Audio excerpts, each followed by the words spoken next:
dengan narasumber kita, yaitu Bu Meta Suryawijaya, Eskom MCH.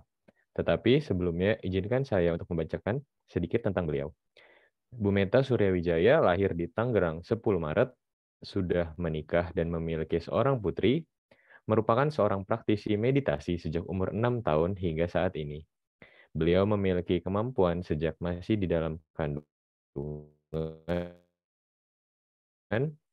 Dari SD sudah mampu melihat penampakan-penampakan yang tidak seram.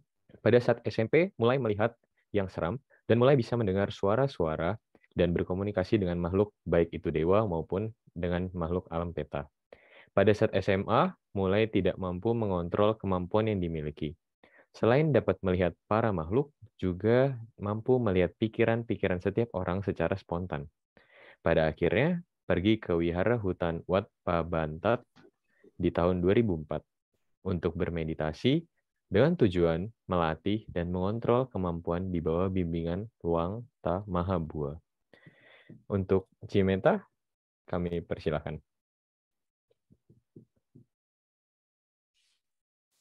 Ya, terima kasih kepada Kevin Widarta telah membuka acara pada malam hari ini. Selamat malam, Soti Hotu, Namo Buddhaya. Nama Budaya Cimeta, apa kabar, Ci? Baik, Silakan, Ci, langsung aja dimulai. oke. Pada malam ini kita membahasnya mengenai pentingkah mengetahui past life. Nah, di sini past life adalah kehidupan lampau dari semua makhluk yang berada di 31 alam kehidupan. Saya ingin berbagi cerita sedikit. Pertama kali saya mengetahui yang terjadi dan yang saya lihat ini adalah past life. Pertama saya sempat bingung dengan keadaan ini karena di tahun 2001 pertama kalinya muncul penglihatan past life diri sendiri dan membuat saya tidak tahu harus membahas, bertanya ke siapa. Saya tanya ke papa, beliau tidak tahu apa itu yang saya lihat. Saya tanya kepada seorang bante, dan bante tersebut mengatakan mungkin itu adalah past life atau kehidupan yang lampau. Tapi beliau tidak dapat memastikan persisnya. Nah, akhirnya saya diajak ke Thailand, wihara hutan yang tadi Wat Pabantat, oleh senior kenalan saya. Yang dimana pada saat itu ketemu dengan seorang guru yang dikatakan sudah ada pencapaian kesucian. Dan beliau pun sudah mendapat julukan milioner Dhamma. Lalu saat saya di sana, saya mengambil momen bertanya mengenai apa yang saya alami selama ini menjadi kebingungan saya. Saya ceritakan semua yang saya lihat dan saya alami. Beliau sempat diam dan memandang saya dengan tatapan yang sangat dalam sekali. Tak lama kemudian beliau mengatakan, ya benar, yang dilihat itu adalah past life dan itu berkaitan dengan Dhamma. Singkat cerita, setelah 1 bulan saya di sana, akhirnya saya kembali ke Indonesia. Saya pun mulai banyak mempraktekkan ajaran Dhamma dan tentu saya banyak mengambil perenungan-perenungan akan sebab akibat. Saya mulai memahami, mengerti bahwa apa yang saya dapat di kehidupan ini, baik buruknya, tidak luput dari karma dan buah yang saya tanam di kehidupan lampau. Banyak hutang piutang karma di luar perlu atau tidaknya mengetahui past life menurut saya pribadi adalah perlu hanya untuk pemahaman dan pengertian saya. Perlu hanya untuk memantapkan keyakinan diri saya akan karma atau perbuatan dan wipaka, buah atau hasil. Tidak perlu untuk diratapi, tidak perlu untuk sebuah kesenangan semata. tidak perlu juga untuk dijadikan sebagai alasan untuk apa yang kita alami di kehidupan saat ini. Semua jodoh banyak sekali. Orang tua, suami istri, anak, saudara, kawan, bahkan musuh. Semua hanya berputar-putar seperti lingkaran tanpa ada ujungnya. Tidak ada yang spesial, yang ada hanya sebuah pengetahuan, pengalaman baru, bibit buah baru, dan kebijaksanaan yang bertambah, atau malah hanyut larut dalam kenangan lampau yang tidak bisa diputar atau dijalankan kembali. Karena ada yang baik dan ada juga yang buruk. Oleh sebab itu, kita harus berhati-hati dalam mengetahui atau mendalami suatu pengetahuan yang baru. Pandai mencerna sebelum memutuskan sesuatu.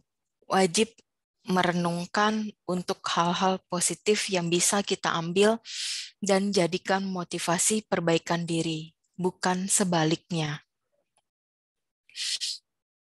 Itu untuk mengenai past life, bukan hanya saya. Kita semua bisa melihat ke arah sana apabila kita bisa melakukan, jalankan sila dengan baik, melakukan meditasi yang sesuai dengan objek yang benar, bukan untuk bertujuan mencari kesaktian, bukan untuk bertujuan mencari sesuatu yang ingin kita miliki, tetapi meditasilah sesuai objek yang benar, untuk tujuan yang benar, untuk ketenangan, untuk mencapai nibbana. Selanjutnya, saya akan berikan sebuah kisah dari Dhammapada Yamakawagga mengenai seorang laki-laki perumah tangga mempunyai istri yang mandul. Karena merasa mandul dan takut diceraikan oleh suaminya, ia menganjurkan suaminya untuk menikah lagi dengan wanita lain yang dipilih olehnya sendiri. Suaminya menyetujui dan tak berapa lama kemudian istri muda itu mengandung. Ketika istri mandul itu mengetahui bahwa istri muda hamil, ia menjadi tidak senang. Ia merencanakan rencana jahat menggugurkan janin yang ada di rahim istri muda.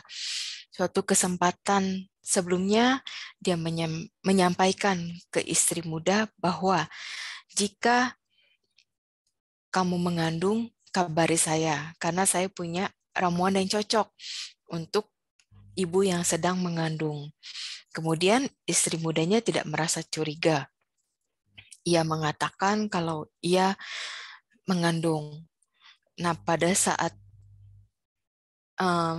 istri tua mengetahui kalau istri muda ini mengandung, dikirimlah ramuan yang sebenarnya itu racun untuk menggugurkan janin, untuk diberikan ke istri muda.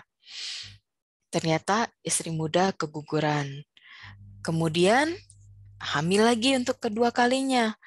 Istri tua juga mengingatkan untuk memberitahukan kalau dia hamil dan dia akan memberikan sesuatu.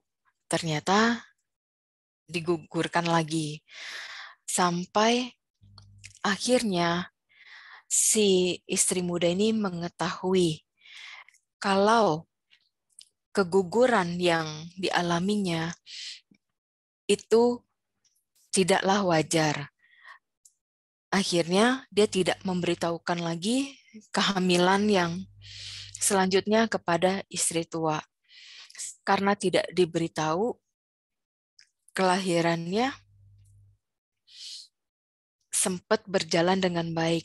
Tapi pada akhirnya istri tua mengetahui lagi kalau istri muda itu hamil. Kemudian digugurkan lagi sampai akhirnya karena terus berulang, permusuhan itu pun dimulai. Pada kelahiran berikutnya, istri muda terlahir sebagai seekor kucing dan istri tua terlahir sebagai ayam. Ayam mati dimangsa kucing. Kemudian saat terlahir kembali, istri tua terlahir sebagai seekor macan tutul. Istri muda seekor rusa betina. Rusa betina mati diterkam macan tutul. Dan akhirnya istri tua terlahir sebagai seorang wanita berumah tangga di kota Sawati, dan istri muda terlahir sebagai peri yang bernama Kali. Suatu ketika sang peri terlihat sedang mengejar-ngejar wanita tersebut dengan bayinya. Ketika wanita itu mendengar bahwa Sang Buddha sedang membabarkan dhamma di wihara Jetawana, ia berlari ke sana dan meletakkan bayinya di kaki Sang Buddha sambil memohon perlindungan. Sedangkan peri tertahan di depan pintu, di pintu wihara oleh dewa penjaga wihara. Akhirnya Sang Buddha mengizinkan supaya peri diperkenankan masuk dan keduanya diberi nasihat oleh Sang Buddha. Sang Buddha menceritakan asal mula permusuhan mereka pada kehidupan yang lampau, yaitu sebagai seorang istri tua dan istri muda dari seorang suami, sebagai seekor ayam betina dan seekor kucing, seekor macan tutul dan seekor rusa betina. Mereka telah dipertemukan bahwa mereka telah dipertemukan untuk melihat bahwa kebencian hanya dapat menyebabkan kebencian yang makin berlarut-larut. Tetapi kebencian akan berakhir melalui persahabatan, kasih sayang, saling pengertian, dan niat baik. Kemudian Sang Buddha membabarkan syair berikut ini. Kebencian tak akan pernah berakhir apabila dibalas dengan kebencian. Tetapi kebencian akan berakhir bila dibalas dengan tidak membenci. Inilah satu hukum abadi. Kedua wanita itu akhirnya menyadari kesalahan mereka. Keduanya berdamai dan permusuhan itu berakhir. Sang Buddha kemudian meminta kepada wanita itu untuk menyerahkan anaknya untuk digendong peri. Takut akan keselamatan anaknya, wanita itu ragu-ragu. Tetapi karena keyakinan yang kuat terhadap Sang Buddha, ia segera menyerahkan anaknya ke peri. Peri menerima anak itu dengan hangat, kemudian anak itu dicium dan dibelainya dengan penuh kasih sayang, bagaikan anaknya sendiri. Setelah puas, diserahkan kembali ke ibunya. Demikianlah pada akhirnya mereka berdua hidup rukun dan saling mengasihi. Jadi ajaran yang bisa dipetik adalah Sang Buddha adalah guru yang sangat ahli dalam mengajar. Kehadiran sepasang musuh ini dijadikan contoh hidup betapa kebencian sangat menghambat seseorang dalam mencapai nibbana. Sepasang musuh ini menghabiskan 3 kali kehidupannya hanya untuk saling berbalas dan sangat mungkin tidak berakhir jika mereka tidak bertemu Sang Buddha. Jadi ini adalah salah satu contoh di zaman Sang Buddha kenapa perlu mengetahui past life. Kalau di kehidupan yang saat ini, yang pernah saya lihat dan kejadian juga, itu seorang istri yang diikuti oleh sosok makhluk, ternyata itu adalah suami di masa lampaunya yang pernah ia bunuh. Jadi itu sangat mengganggu kehidupan pribadinya. Akhirnya setelah dia mengetahui ternyata suami di kehidupan lampaunya yang pernah dia bunuh mengikutinya, makanya di kehidupan sekarang dia harus berusaha memaafkan dan selalu melimpahkan jasa untuk almarhum suami tersebut.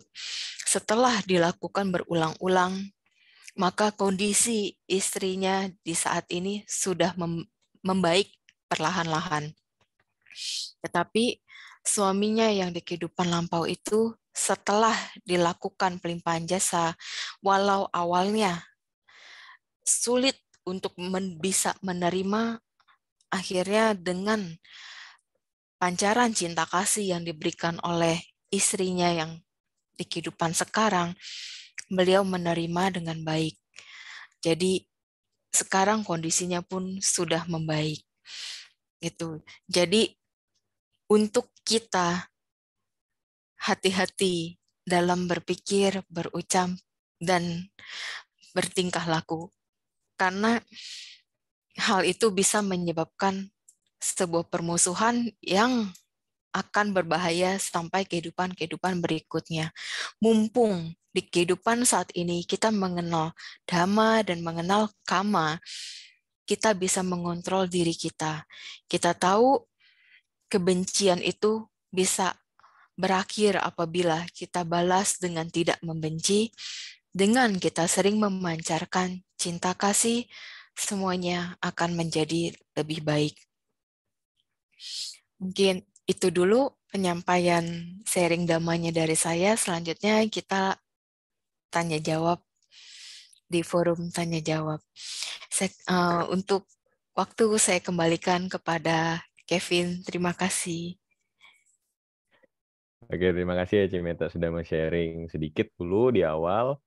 Oke, kita boleh langsung ke sesi tanya jawab. Tapi sebelumnya saya mau info sedikit peraturan di dalam Dhamma Talk ini, karena sebelumnya saya dan Cimeta juga sudah koordinasi tentang sesi tanya jawab ini.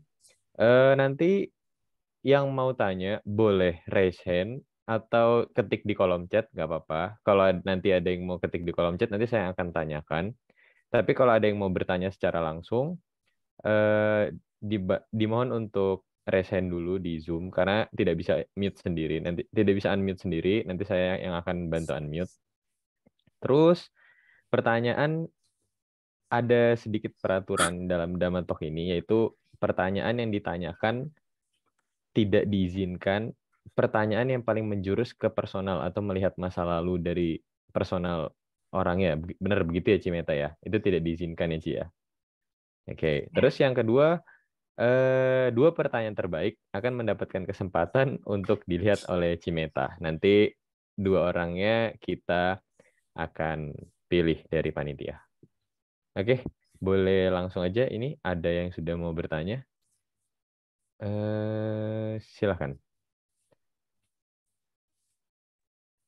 Ya, silahkan. Halo, halo, Ya, halo.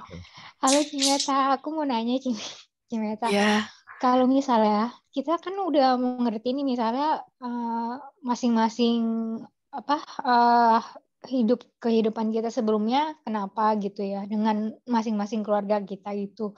Tapi masalahnya kalau misalnya mereka semua kondisinya masih hidup, apakah yang misalnya untuk mengurangi kita supaya mereka dari karma-karma lalu yang harus saya lalui gitu ya, tanpa ada pelimpahan jasa, apakah saya harus fokus ke yang masih ada atau yang misalnya yang udah meninggal dulu apa gimana, Ci?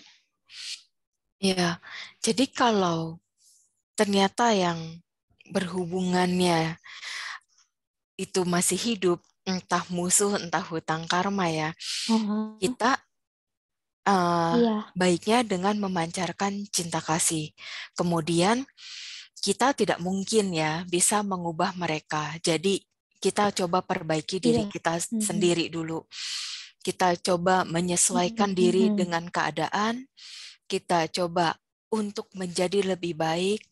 Kita coba untuk lebih bisa mendengarkan dulu apa yang mereka sampaikan, apa yang mereka inginkan. Jangan langsung kita sautin gitu, langsung jawab yang membuat mereka juga jadinya marah atau tambah sakit hati sama kita. Jadi dengarkan dulu, kalau ada pendapat yang memang kita rasa, aduh nggak bisa nih kita terima gitu. Jadi kalau kayak gitu udah sabarin dulu, diemin dulu, kita coba renungin. Oke, kata-kata ini misalkan terlalu menyakitkan. Kita abaikan dulu, kita fokus pancarin cinta kasih untuk diri kita sendiri, kemudian kita pancarkan untuk orang-orang yang berhubungan karma dengan kita. Lambat laun, perlahan semuanya itu akan membaik. Kebencian itu perlahan-lahan memudar. Tetapi jangan pernah paksa untuk saya mau lupain, saya mau lepasin. Jangan pernah paksa pikiran seperti itu. Semakin kita paksa pikiran seperti itu, semakin membuat kita menderita. Biarkan mengalir begitu aja. Apabila ada pertemuan yang mengharuskan kita bertemu, ya mengalir, bertemu gitu. Jadi secara general dengan siapapun, dengan apapun yang terjadi, ya pertemuan itu lakukan gitu. Tetapi kita harus bisa menjaga sikap, menjaga ucapan. Kalau kita merasa pada saat baru ngelihat aja, aduh, udah nggak enak nih, udah sebel aja gitu. Ya udah, setelah acara kita ikutin sebentar, kita pamit pergi.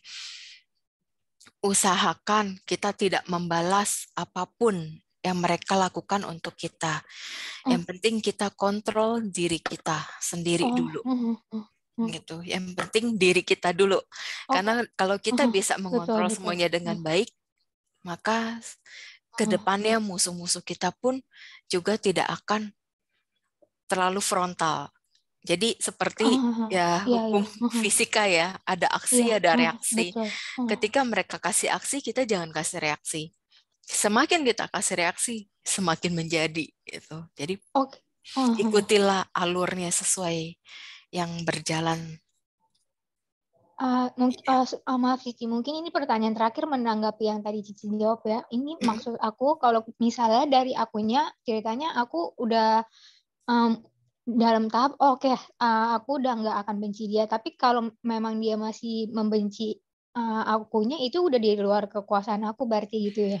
Maksudnya aku udah nggak bisa ngapa-ngapain lagi gitu, selain harus setiap hari memanjatkan cinta kasih aja gitu, nggak apa-apa gitu ya Ci.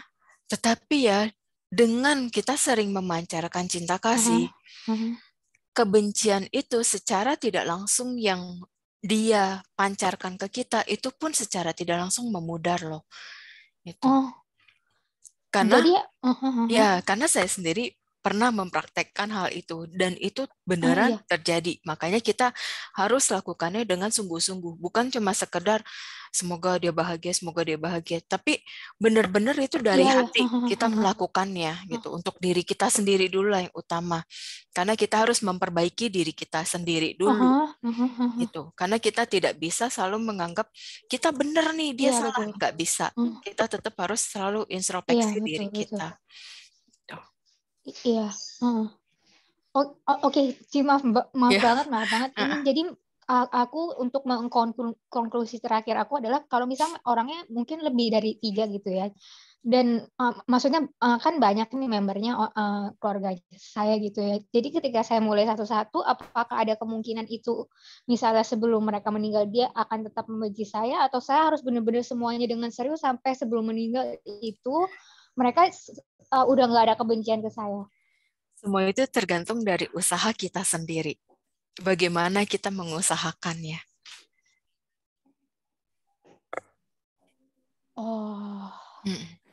Oke sih. Terima kasih banyak Cici atas jawabannya, sangat membantu saya sekali. Terima kasih banget Cici, terima kasih. Iya, sama-sama. Oke, makasih pada saudari Jenny yang sudah bertanya. Kita lanjut sih ya. Sebentar ya, teman-teman yang di resen tunggu sebentar ya. Ini ada pertanyaan yang di chat juga. Kita gantian biar adil. Ini Ci, ada yang menarik nih. Apakah kita bisa tahu pas live lewat mimpi secara general, Ci? Ya, kalau pas live lewat mimpi, memang itu bisa aja terjadi. Tetapi kadang itu potongan-potongan sih. Jadi, misalkan, salah satunya ya, kayak mimpi lagi berperang di entah zaman apa, tapi merasakan ini saya yang lagi berperang nih di sana gitu. Itu paling hanya sepotongan gitu aja, tapi tidak tahu musuhnya siapa atau kondisinya bagaimana. Biasanya loncat-loncat. Nanti kapan, udah lama setelah dia rajin meditasi, setelah dia banyak melatih sila dengan baik, itu biasanya muncul alami. Karena semua memori past life itu ada di dalam, di memori kehidupan kita. Gitu. Jadi suatu saat itu cepat atau lambat pasti akan keluar yang berkesannya. Biasanya yang muncul di mimpi yang berkesan-berkesan gitu sih.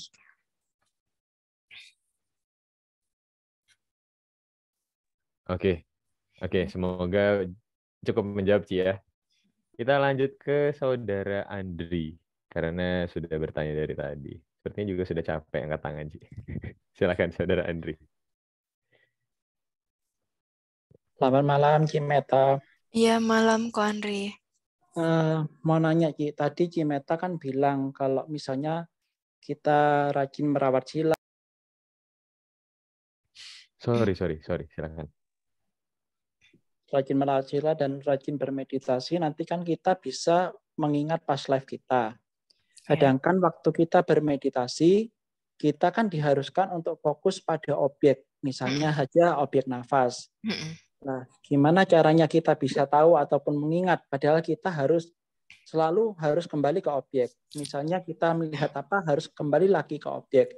Gimana caranya kita bisa tahu past life kita, padahal kan kita dituntut untuk selalu fokus ke objek. Ya. Terus, jadi langsung ya 2 pertanyaan ya. Oke, baik kok. Ya, terus kemudian yang pertanyaan kedua mengenai pelimpahan jasa. Pelimpahan jasa ini kan dibutuhkan bagi keluarga kita yang terlahir di alam peta. Tapi kan ada peta, kalau tidak salah kan peta yang ada di alam Paradhatu Pajawika peta saja yang bisa menerima pelimpahan jasa ya. Bagaimana kalau keluarga kita terlahir di alam peta yang bukan alam peta yang bisa menerima? Apa yang harus kita lakukan? Terima kasih, Ci. Iya. Oke, saya jawab yang pertanyaan pertama dulu ya, Ko. Ini untuk mengetahui past life sendiri itu tidak mudah ya, Ko. Saya pun setelah muncul bisa tahu past life saya ini, ternyata setelah saya selidiki, itu saya sudah berlatih samadhi, sudah berlatih melakukan, menjalankan sila dengan baik, sudah 6 kehidupan. Jadi tidak di kehidupan saat ini juga saya langsung bisa gitu. Jadi ini adalah hasil dari setelah sekian kehidupan yang berbuah gitu. Jadi kita yang saat ini sedang berlatih meditasi, jangan pernah berharap apapun. Lakukan, jalankan meditasi dengan baik sesuai objek yang sudah diajarkan Guru Agung Sang Buddha, dan juga kita jalankan sila dengan baik, pupuk parami di setiap kehidupan dari pikiran, ucapan, dan tingkah laku kita. Itu terus, kemudian untuk yang pertanyaan kedua, mengenai pelimpahan jasa untuk yang keluarga atau siapapun, ketika kita ingin limpahkan, ternyata makhluk tersebut tidak berada di alam yang bisa menerima pelimpahan jasa, ya tidak ada apapun yang bisa kita lakukan. Kita tetap lakukan sebagaimana yang bisa kita lakukan. Pelimpahan jasa tetap kita sebut untuk para luhur dan semua makhluk yang berhubungan karma. Karena nanti biar karma si almarhum sendiri yang berbuah sesuai waktunya apabila dia sudah bisa menerima pelimpahan jasa. Karena kita tidak bisa mengkondisikan makhluk yang di alam peta itu ketika dia tidak bisa menerima pelimpahan jasa.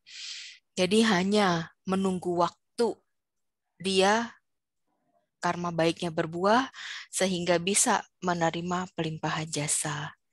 Gitu kok. Boleh nanya tadi ya, berarti kalau boleh tarik kesimpulannya mengenai meditasi. Jadi sewaktu kita bermeditasi, misalkan tiba-tiba kita muncul seperti gambar potongan, entah itu potongan gambar-gambar apa, terus kemudian entah itu muncul wujud para dewa atau makhluk peta, itu berarti harus kita abaikan dan harus kita tetap kembali ke objek. Apapun Betul bentuknya sekali. gitu. Betul sekali kok. Oh iya, oke. Iya. Makasih ya Ki ya. Sama-sama kok. Oke, terima kasih buat Ko Andri yang sudah bertanya. Kita lanjut lagi, Ci ya. Wah, yang dari chat ini banyak banget, Ci. Oke. Ini menarik, Ci. Kalau misal selama hidup, seseorang jarang melakukan perbuatan baik, hanya sesekali aja berdana, tapi juga tidak banyak melakukan perbuatan buruk. Kalau seperti itu, setelah meninggal, aku bisa terlahir di alam bahagia. Wah, melihat masa depan berarti ini, Ci. Silakan, Ci. Semua itu bergantung dari apa yang sering kita pikirkan, kita ucapkan, dan kita lakukan. Walaupun dia merasa tidak pernah berbuat jahat, sedikit melakukan perbuatan baik, itu karma tetap berproses. Pikirannya lebih banyak apa? Berpikir burukkah, berpikir negatifkah, atau berpikir positif? Ucapan, lebih banyak berucap positif, lebih banyak berucap negatif, lebih banyak berucap kata kotor, kata kasar, itu sangat berpengaruh. Karena satu pikiran membuahkan karma, satu ucapan membuahkan karma. Dan perbuatan pun juga sama. Jadi segala sesuatunya yang kita pikir, ucap, dan lakukan, semua akan ada akibatnya suatu saat nanti. Dan yang menjelang kematian itu bergantung dengan pikiran terakhir. Pikiran terakhir kita buruk, ya kita jatuh ke alam rendah. Pikiran kita baik tentu ke alam bahagia, ke alam dewa. Tetapi kalau yang misalkan meninggal, dia tidak berpikir apapun, tenang, terus tidak ada hal yang dia lekati, itu karma berproses. Kita pikiran ketika tutup mata, itu hanya sebuah pengantar. Misalkan seseorang banyak berbuat jahat, tapi pikiran terakhirnya dia berpikir yang baik ketika dia menolong anak kecil lah, atau menolong siapapun. Saat itu sekejap dia bisa langsung terlahir di alam surgawi, di alam bahagia. Tetapi setelah dia di alam surgawi, di alam dewa, karmanya berproses. Karmanya berproses, ternyata banyak karma buruk yang dia lakukan. Jadi sekejap juga dia langsung jatuh ke alam rendah. Bisa ke alam asura, bisa ke alam peta, atau ke alam neraka. Tergantung perbuatan, pikiran, dan ucapan yang dilakukan semasa sepanjang hidupnya, saat ini maupun yang lalu-lalu. Oke. Oke, semoga cukup menjawab ya untuk saudari Vivi tadi. Oke, selanjutnya ini ke C. Julia nih. Udah capek juga kayak dari tadi resen. Oke, silakan C. Julia.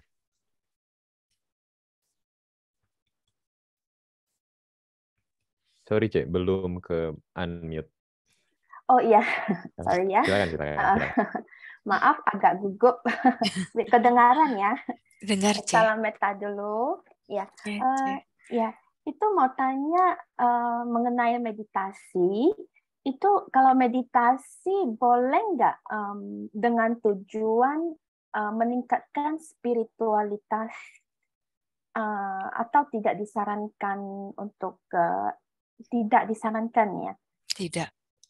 Oh, jadi mengalir aja gitu ya? Ya, sesuai objeknya. Bila Cici ambil objek nafas, menyadari nafas masuk dan keluar. Oh, begitu.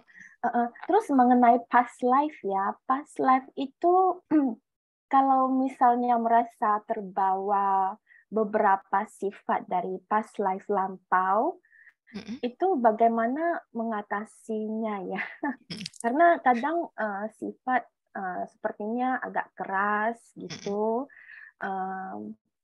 Saya sih pernah mimpi ya, cuman nggak pasti juga, cuman ya. Tapi berhubung sih sifat-sifat saya di kehidupan sekarang. Jadi apakah ada yang bisa mungkin dengan meditasi ya untuk memperbaiki sifat dan pikiran? Ya. Oke. Kalau sifat karakter seseorang, semuanya kita pasti terbawa dari kehidupan yang lampau gitu. Jadi di kondisi sekarang ya, kita sadar nih sifat jelek kita apa, kita perbaiki. Jadi jadikan setiap hari itu kalau ada waktu perenungan, walaupun itu 5 menit, 2 menit, kita merenung. Duh, hari ini misalkan saya udah ucap yang salah nih, atau aduh hari ini saya udah bersikap yang salah nih. Udah besok saya nggak boleh mengulang hal yang sama. Lakukan lagi gitu. Terus emosi juga gitu. Emosi kita hari ini wah meledaknya sangat dahsyat. Kita langsung malamnya jadi bukan perenungan. Wah, hari ini nggak boleh nih. Saya sudah kebablasan melakukan emosi yang seperti ini sehingga menyakiti anak saya atau pasangan saya atau keluarga saya. Besok saya harus perbaiki, saya harus kontrol emosi saya gitu. Jadi kita selalu lakukan perenungan hari demi hari. Jadi kita fokus dengan keadaan yang saat ini. Ya, baik, terima kasih Cimeta. Satu pertanyaan lagi, mungkin yang cepat ya, karena maaf banyak pertanyaan dari yang lain. Ini mungkin sedikit pribadi, tapi kalau nggak bisa, nggak apa-apa Cimeta. Jadi ini mengenai kenapa bisa sense sepertinya merasa tiba-tiba, oh ini orang padahal nggak ada bicara atau nggak ada apa-apa, tapi bisa tiba-tiba sangat suka atau sangat tidak suka. Begitu ya, Cimeta. Ini juga karena apa ya? Karena seperti sensing of energi, sepertinya begitu. Kalau nggak ini kalau terlalu kepribadian, terlalu ke pribadi ya, nggak dijawab juga nggak apa-apa, Cimeta. Maaf. Maaf. Iya. Generalnya aja, Cimeta, kalau bisa. Iya. Umumnya memang kebanyakan orang punya sense seperti itu, Koci. Itu hanya kadang peka atau tidak pekanya aja. Oh, gitu ya. Bukan jadi, karena rangsangan negatif energi atau itu bukannya. Ya, semua itu tentu ada keterkaitan. Jadi sebelum kita melakukan suatu tindakan, kita harus langsung refleksi dulu ke dalam diri. Gitu. Balik lagi ke perenungan, balik lagi ke samadhi gitu. Oh, suatu saat cepat atau lambat semua orang juga bisa memastikan, oh ya udahlah, ada hal yang perlu kita abaikan, ada hal yang perlu kita respon gitu. Iya, sepertinya begitu. Ya, gitu aja. Ya, terima kasih Cimeta. Iya, sama-sama. Ya. Oke, kita lanjut lagi sebentar. Thank you buat C. Julia yang sudah bertanya. Kita lanjut lagi ke chat. Ini Ci. Saya pernah melihat ada seseorang yang pernah kemasukan. Ya kita tahu kan bahasanya kan kemasukan ya. Dan mengaku kemasukan Dewi Kwan Im. Apakah benar dewa atau dewi itu suka atau mau masuk ke tubuh manusia, Ci? Mungkin boleh dijelasin sedikit, Ci. Sebenarnya tidak masuk ya. Itu hanya bisikan. Jadi paling hanya menempel aja. Itu pun menempelnya kalau dewa-dewi yang sebenarnya itu tidak bisa dekat sekali dengan manusia. Tetap ada jarak 1 atau 2 meter gitu. Tapi kalau alam rendah itu bisa nempel banget gitu. Terus juga kalau Dewi Kwan Im yang asli, dia tidak pernah memasuki tubuh siapapun. Gitu. Tetapi dewa-dewi yang mungkin dari alam tingkat 1 ingin berbuat baik, menambah usia di kehidupannya di alam sana, bisa juga menolong, tapi dengan mengatasnamakan Dewi Kwan Im. Ya. Oke, semoga menjawab ya pertanyaannya. Ini kita lanjut ke ini yang dari Udaresen. Silahkan. Silahkan. Dengan username EW, ya silahkan. Selamat malam, Cika. Ya, selamat malam, C. Ada 3 pertanyaan yang ingin saya tanyakan. Yang pertama, sebagai orang biasa ya, yang belum memiliki kemampuan seperti Cimeta, apabila kita menanyakan kepada orang yang dapat melihat past life, bagaimana biasa untuk memvalidasi kebenaran past life itu? Ya, jadi kalau untuk hal yang seperti itu, sebenarnya untuk sekedar tahu, karena untuk memvalidasi ya hanya kita sendiri yang bisa membuktikannya gitu, karena dengan kita bisa melihat sendiri, itu seperti yang lebih pas. Oh benar saya di sini, oh benar kehidupan saya seperti ini. Atau ada kalau ada kepekaan ya dari orang tersebut bisa merasakan, oh ya memang saya merasakan hal-hal yang seperti tadi digambarkan itu. Ternyata ada yang kebawa di kehidupan ini, bisa juga seperti itu.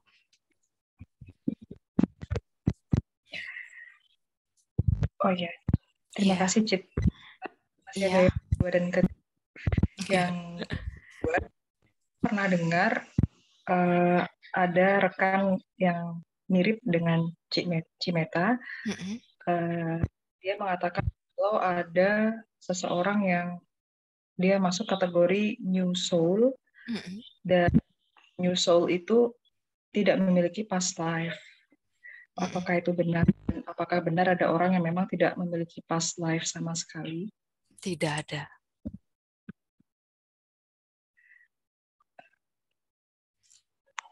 Maaf, maksudnya berarti semua orang pasti punya past life. Ya, semua orang pasti memiliki past life.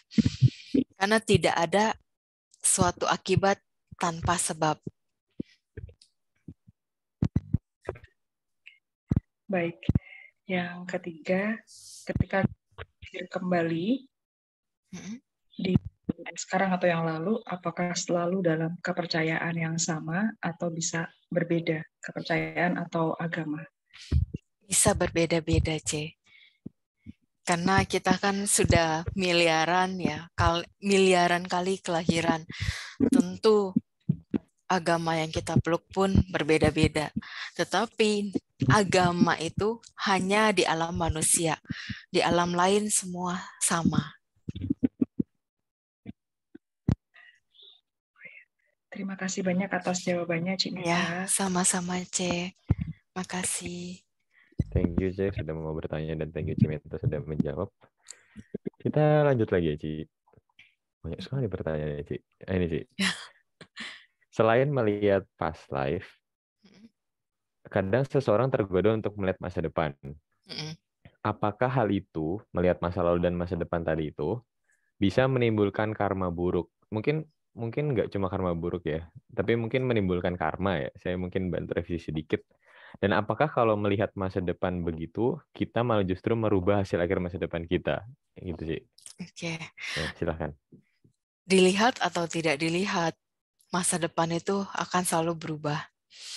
Gitu. Jadi ketika seseorang mengetahui, oh masa depannya bisa begini, kan kita bisa cegah, kita bisa perbaiki. Oh, saya masih bisa perbaiki nih dengan nanam karma baik, dengan mengkondisikan hal-hal yang baik gitu. Tidak mau mengetahuinya pun tidak apa-apa. Toh yang penting tanam yang baik-baik sebanyak mungkin. Karena hal baik itu adalah yang kita tanam saat ini akan kita terima hasilnya di masa tua, entah di kehidupan berikutnya. Mumpung saat ini kita mengetahui ini bisa berubah, ini bisa kita kondisikan menjadi lebih baik, lakukan yang terbaik. Dengan kebijaksanaan, dengan ketulusan, dan dengan pikiran, ucapan, dan perbuatan yang terkendali dan baik. Itu aja. Oke, Cimeta, semoga jawabannya membantu ya dan menjawab. Kita lanjut ke ini, Krishna Vincent, silakan. Halo, selamat malam Cimeta.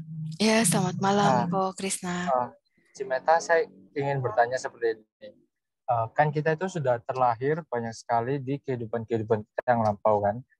Lantas kan setiap kehidupan yang lampau kan kita berkeluarga dan berjumpa dengan orang-orang yang berbagai macam orang. Nah, lantas apakah kita itu bisa berusaha untuk supaya kita itu bisa terlahir lagi di kehidupan selanjutnya itu dengan orang-orang, misalkan di kehidupan sekarang ini kayak kita memiliki banyak teman-teman yang baik. Jadi kayak kita itu berharap supaya kita itu bisa terlahir lagi kehidupan selanjutnya dengan orang-orang seperti itu di kehidupan selanjutnya. Apakah hal yang harus kayak mungkin bisa kita usahakan seperti itu? Iya. Jadi untuk kita bisa selalu bersama-sama dengan orang-orang yang baik saat ini, lakukannya seperti yang 4 sama Sada, sama Sila, sama Caga, dan sama Panya. Sama-sama memiliki kemoralan yang baik, memiliki keyakinan yang baik, memiliki kemurahan hati yang sebanding, dan memiliki kebijaksanaan yang sebanding. Kalau itu semua bisa dan dilakukan bersama-sama, ya ada kemungkinan next life-nya bisa bersama sebagai sahabat baik atau jadi dalam satu keluarga. Gitu. Jadi bisa dikondisikan. Oh, jadi dikondisikan ini bukan hanya oleh satu pihak, tetapi kalau semuanya. Bisa oleh semuanya gitu ya, Cimeta? Iya. Tapi kalau misalkan hanya satu saja, apakah masih ada kemungkinan, Cimeta, untuk terlahir lagi, maksudnya berdekatan mungkin? Tetap, selama kita masih siklus kehidupan ini, mau kehidupan sampai kapanpun, selama belum mencapai nibbana, pasti kita ada bertemu. Hanya pertemuan itu bisa random. Bisa satu kehidupan di depan kita atau beberapa kehidupan selanjutnya baru kita ketemu lagi.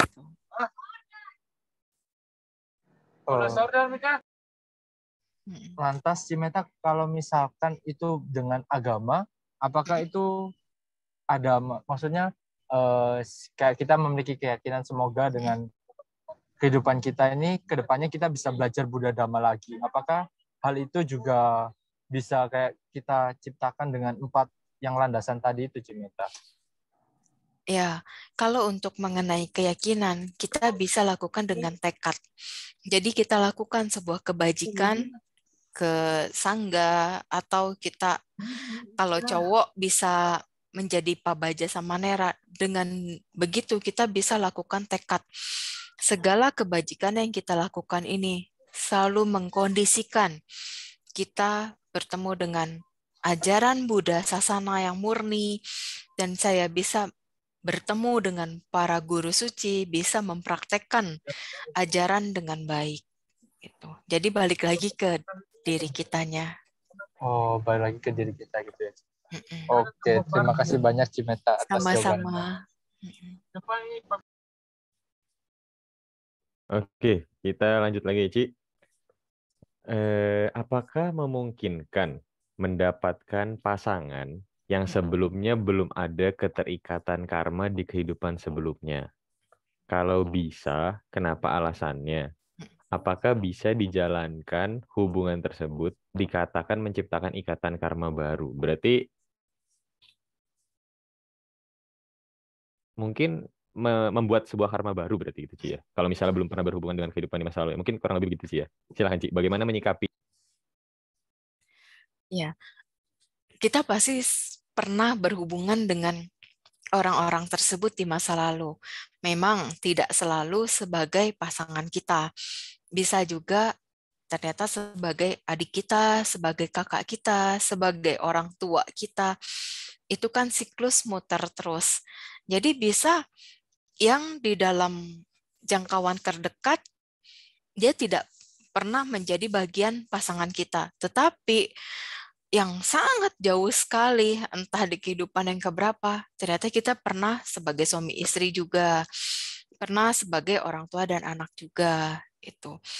Makanya di dalam Buddhis, jodoh itu adalah pilihan. Jadi kita menentukan pilihan kita. Kita bisa bertemu dengan seseorang, bisa jadi dengan seseorang. Itu bisa memang karena pertama, ada jodoh karma, kedua, ada hutang karma yang harus dijalankan. Kalau hutang karma yang harus dijalankannya Misalkan kita masih bisa terima dengan akal sehat kita, dengan perlakuan-perlakuannya, dengan ucapannya, dengan pikirannya, oke, jalankan, selesaikan di kehidupan ini. Tetapi apabila ketika kita menjalankan hubungan, di awalnya memang jodoh, kedua ternyata hutang karmanya fatal atau musuh karma, itu patut kita pertimbangkan dan patut kita kondisikan untuk yang terbaiknya seperti apa. Bisa kita dengan kondisikan banyakin perbuatan baik, kita banyakin pelimpahan jasa, kitanya juga berusaha terus memperbaiki diri. Seiring dengan waktu, semuanya itu bisa berubah. Karena balik lagi, pertama diri kita sendiri dulu yang mulai.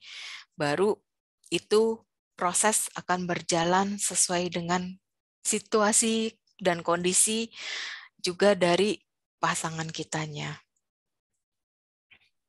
Oke, Cimeta. Mungkin saya mau tanya sedikit mengenai ini, Ci, ya. Kalau misalnya yang di kehidupan sekarang itu kita berjodoh dan memiliki apa tadi istilahnya kayak hutang karma, Ci, ya, di kehidupan sebelumnya. Apakah itu nanti nggak mengondisikan kita malah membuat sebuah karma baru yang mengondisikan kita jadinya hidup dengan dia lagi gitu, Ci? Nggak selalu. Kalau hal itu misalkan bisa di tengah-tengah nih, merasa, aduh, aku udah nggak bisa deh sama kamu gitu. Terus dianya juga merasa, ya nih nggak bisa, daripada aku menyakiti kamu terus, kamu juga jadi merasa menyakiti aku terus, ya udah nggak apa-apa berpisah. Walaupun awalnya sempat saling sedih, sempat saling kayak ada sedikit permusuhan. Toh seiring dengan waktu kita bisa perbaiki perlahan-lahan, semuanya membaik, ya udah. Tapi kalau merasa, oh udah deh, nggak mau ada hubungan apapun lagi, itu pun nggak masalah. Toh yang penting ada kesepakatan kan dari kedua belah pihak, nggak bisa hanya dari satu pihak. Oke, thank you, Ci. Kita lanjut ya. Oke. Mungkin ke Ko Steven yang sudah dari tadi resen. Silakan, Ko Steven. Ya. Selamat malam, Meta. Ya, selamat malam. Ya, saya mau bertanya. Iya, kok. Kalau tentang past life itu kan ada yang dibacakan sama orang, dan yang satunya itu ada yang seperti dihipnotis. Jadi kayak jadi kayak dihipnotis, nanti ditanyai mundur sampai yang sebelum-sebelumnya past life gitu. Nah, apakah metode hipnotis itu juga sama akurat dengan yang dilihat sama yang orang indigo itu? Iya. Oke. Kalau untuk yang di regresi itu kadang belum tentu sama kok, karena random kan. Kalau di regresi itu mundurnya bisa nggak jelas, bisa yang terdekat, bisa yang jauh sekali di luar jangkauan dari si orang yang melihat itu. Karena kadang itu masuk ke memori yang sangat berkesan di dalam dirinya. Ketika memori yang sangat berkesan itu keluar, dan dia menceritakan apa yang terjadi, itu bisa terjadi juga. Terus kalau yang aku pernah melihat dari beberapa yang di hipnoterapi, memang ada yang beneran dia masuk ke past life regression-nya, ada yang memang dia nggak bisa masuk, tapi pikirannya akhirnya yang bermain-bermain sendiri gitu. Jadi kalau untuk yang misalkan kitanya tidak mengerti, ini orang beneran ngelihat atau dia hanya bermain dengan pikiran, itu agak sulit membedakan gitu. Jadi kalau aku pernah melihat sendiri, oh ini beneran, oh yang ini cuma bermain pikiran. Kalau bermain pikiran sih, ya sempat aku bangunin, bilang ini nggak bisa, karena memang udah ada penolakan dari dirinya, akhirnya pikiran yang bermain. Oh, jadi seperti mental block gitu ya? Iya, ada kok kayak gitu. Oh, berarti kalau boleh saya simpulkan ini, sebenarnya otak kita ini menyimpan semua past life pertama sampai terakhir, hanya kita nggak bisa unlock sendiri gitu ya, Met? Ya. Betul kok. Oke. Jadi supaya kita bisa tahu gitu mungkin ya dengan cara meditasi itu ya, yang 6 kehidupan dan berapa kehidupan gitu mungkin ya. Iya. Terus untuk kita bisa membuka locknya sebenarnya kita mengikis kilesa diri sendiri sih. Karena kilesa itu yang paling berat untuk dikikis, loba dosa mohanya. Kadang kita tanpa disadari kita memupuk kebencian, kebodohan batin, terus juga keserakahan. Ketika kita bisa mengontrol itu semua sedikit demi sedikit, ya itu juga ada pengaruh. Oke, jadi nanti untuk masa depannya ketika kita nanti mati lahir, jadi tersimpan di dalam otak ini semua ya? Iya, betul. Ya itu aja cukup, makasih. Ya, Meta. makasih kok. Oke, kita kembali lagi ke chat. Ini Ci, ada yang tanya. Apakah kehidupan past life kita sama dengan kehidupan kita sekarang? Seperti roda berputar pada porosnya. Ya, ada yang sama, ada yang berbeda. Karena kan juga beda zaman ya. Jadi nggak selalu 100% tuh sama. Tetapi kita bisa mengetahui apa yang kita lakukan itu dari akibat yang sekarang kita terima. Kalau di saat ini kita lebih banyak menerima kemalangan, kita banyak menerima musibah, kita banyak menerima masalah, kita ketemu orang-orang yang tidak baik, maka dulu kita pernah melakukan hal-hal yang tidak baik. Makanya di kehidupan ini kita banyak mengalami hal-hal yang merasa kita sendiri, aduh berat banget nih jalanin kehidupan gitu. Jadi dengan gitu kita renungin, kita berusaha perbaiki pelan-pelan dengan menjadi lebih baik. Tanam kebajikan sebanyak mungkin melalui pikiran, ucapan, perbuatan. Oke, terima kasih Ji. Semoga menjawab. Selanjutnya kepada ini, AI Foni yang sudah dari tadi resen. Silahkan ya AI. Selamat malam, Meta. Selamat malam, AI. Namo Buddhaya. Namo Buddhaya. Ini saya mau tanya, kan suami saya dulu pernah bilang, kan kita beda agama. Dia bilang, kalau kenapa kamu nggak ikut saya saja, supaya nanti kalau kita meninggal bisa sama-sama tujuannya. Sedangkan tadi Meta bilang tidak ada agama di situ ya. Iya. Apakah agama lain kalau meninggal bukan masuk di dia punya jalurnya? Agama Buddha di jalurnya sendiri, bukan begitu? Islam ya. Oh. Bukan begitu. Sama, ya, mengalami proses yang sama. Sama-sama melewati momen pikiran terakhir juga. Oh, tidak bilang masing-masing punya ini. Kok agama ini ada jalannya di situ, enggak ya? Enggak. Jadi orang itu mau percaya, mau tidak percaya, tetap semua mengalami proses yang sama. Oh, begitu. Ya. Suami saya dulu tuh pernah waktu sakit dioperasi. Waktu dioperasi masih udah sadar, tapi kalau begitu masih di rumah sakit, tapi kalau dia tutup mata, dia bisa melihat kemana-mana sampai dia suatu hari dia cerita, saya ini kalau tutup mata saya jadi takut, katanya tutup mata. Begitu saya mau tutup mata, mau tidur, saya udah bisa pergi kemana-mana. Dia udah kayak pergi ke udah lewatin itu udah lihat ini orang dibunuh-bunuh kayak di neraka gitu. Terus dia lihat Kuangkong kayak naik kuda gitu, pegang tongkat. Pokoknya macam-macam dia cerita. Sampai saya sendiri takut. Saya tadinya pikir apa yang dia lihat, jangan-jangan dia lihat makhluk yang tidak bagus di rumah sakit itu. Sampai saya nggak berani tanya. Akhirnya dia nggak tahan, dia ceritain. Saya tutup mata, saya bisa kemana, timur atau teman saya udah bisa sampai situ, bisa ke tapi tiap hari begini, pokoknya prosesnya selalu begitu sampai dia bilang, kenapa saya begitu ya?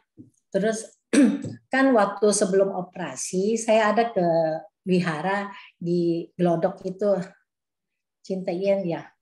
Saya di situ ada yang kasih tahu, kamu mendingan ke sana berdoa, maksudnya minta keselamatan.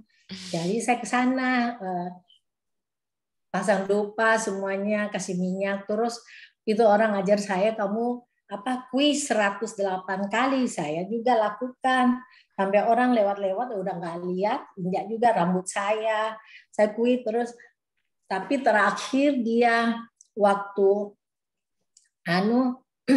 dia lihat-lihat begitu, terakhir dia udah jauh sampai lihat-lihat ini tuh. Terakhir dia lihat, dia udah mau jalan katanya, terus dia tengok, ada istri sama anak saya di belakang. Terus dia jalan-jalan lagi, ada muncul kayak Islam punya, Muslim punya nabinya gitu muncul. Terus muncul lagi katanya Tuhan Yesus, dia kan agama Katolik. Terus ada gereja muncul Yesusnya atau Bunda Maria. Terus ada Buddha lagi muncul. Terus dia bingung memilih katanya, dia mau ke yang mana. Terus terakhir muncul Dewi Kuang Yin. Terus Dewi Kuang Yin itu dia bingung milihnya nih. Ada semua sudah ada di situ, tinggal dia mau masuk di mana. Terus Dewi Kuang Yin terakhir tuh kasih memancarkan sinar yang terang, terus cantik sekali, terus bunga-bunga bertebaran katanya. Udah itu terakhir dia sadar. Sejak itu dia udah nggak lihat apa-apa lagi. Itu saya mau tanya kenapa itu prosesnya? Apakah karena doa saya ke wihara itu, sedangkan dia itu bisa agama lain, saya bilang itu karena Dewi Kuang Yin menolong kamu. Saya habis pergi berdoa situ minta keselamatan kamu untuk operasi supaya kamu selamat berjalan dengan lancar. Itu saja yang saya minta, tidak apa-apa. Jadi bagaimana menurut Neta mengenai ini suami saya yang alami ini?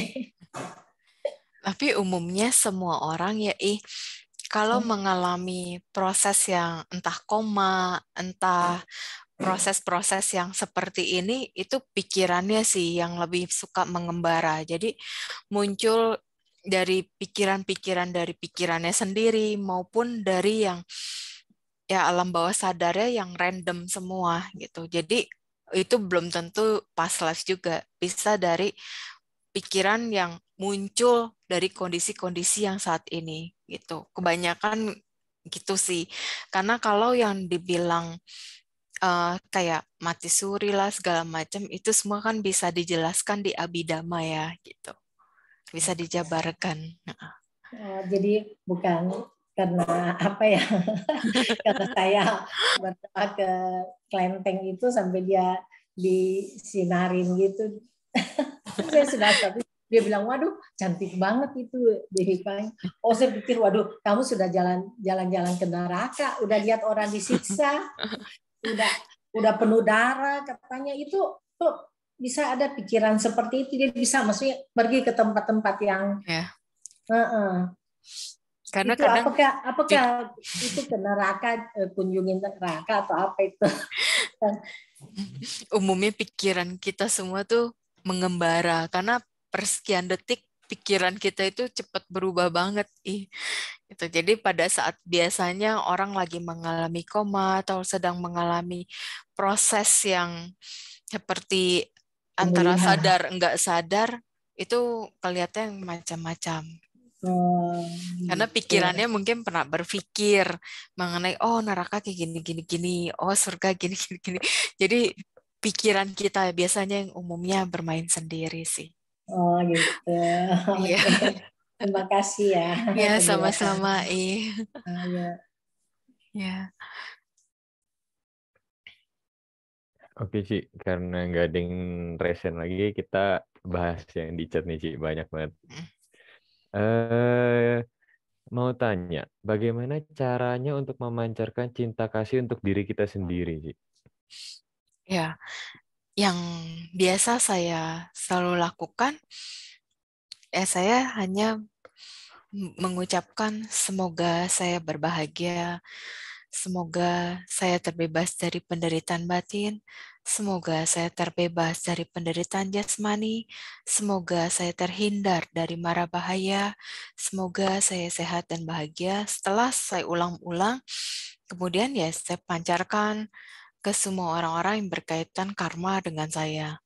Dipancarkan juga cinta kasih itu termasuk kepada orang yang tidak suka dengan saya, kepada musuh-musuh saya, pancarkan semuanya sehingga kondisi itu bisa netral.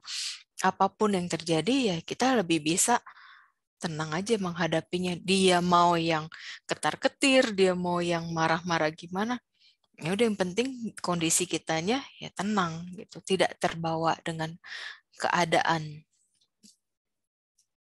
Oke. Cukup menjawab, Ci.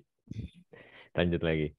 Bagaimana caranya menjaga ucapan kita agar tidak emosi dan berkata yang tidak baik? Ya kita sadari. Kebanyakan orang tidak menyadari apa yang dia ucapkan. Ya, sebenarnya bukan tidak menyadari sih, dia sadar.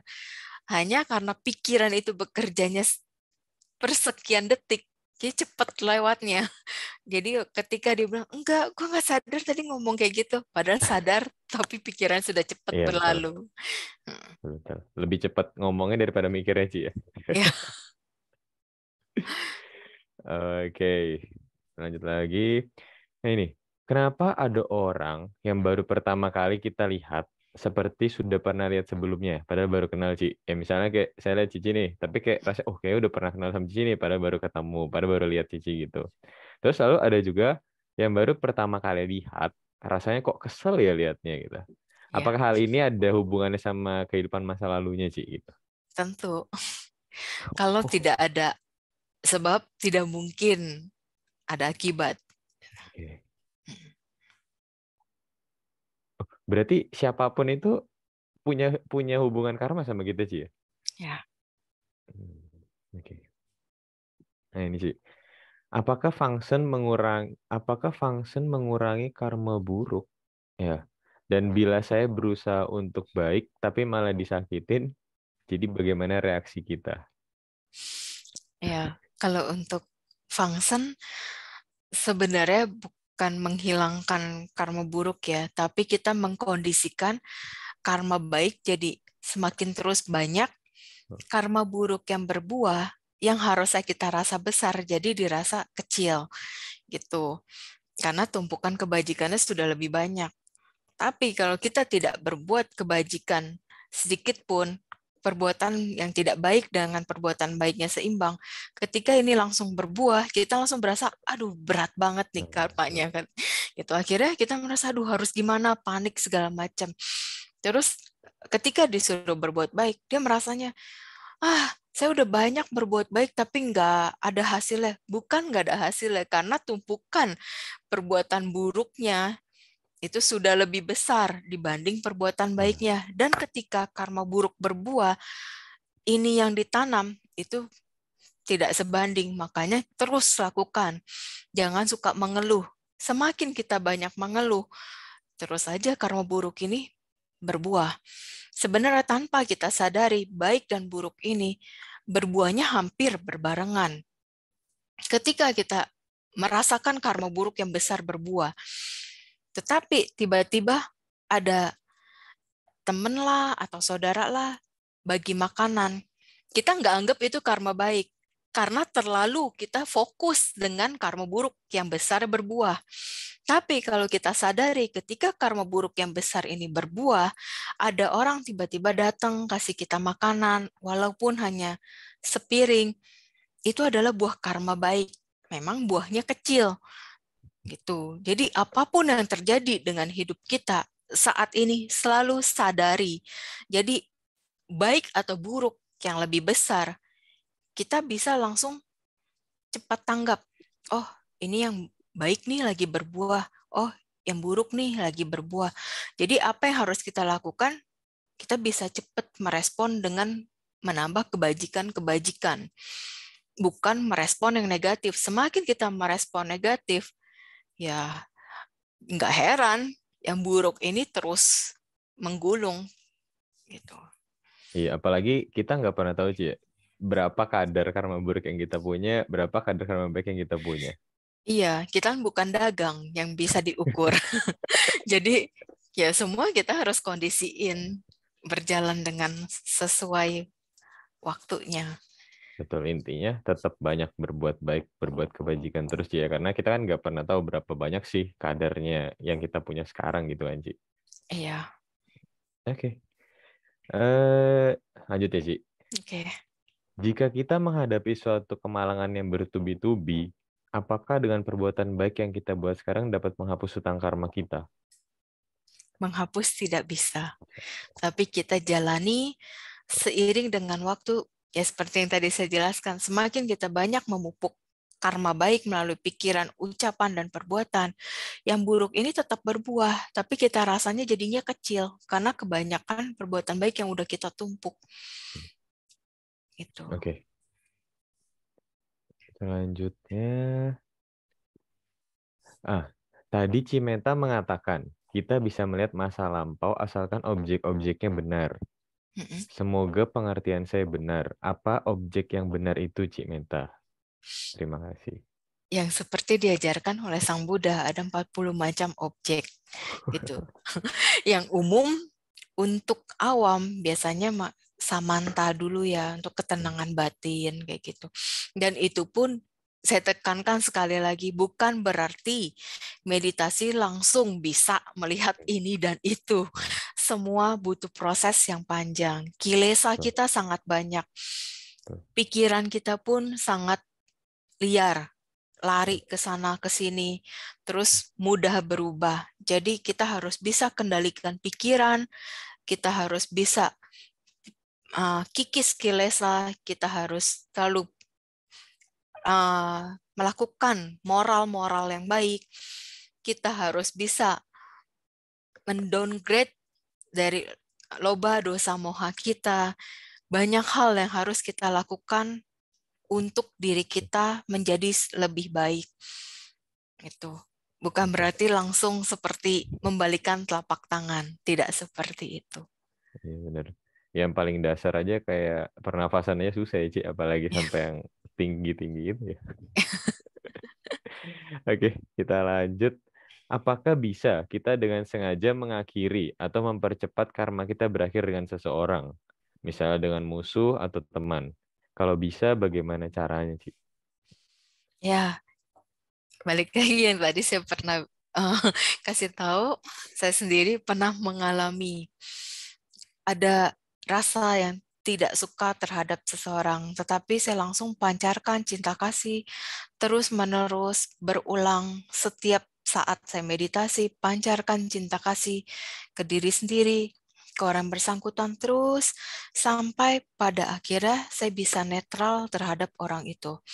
Jadi tidak ada yang instan dalam hidup ini, semua proses.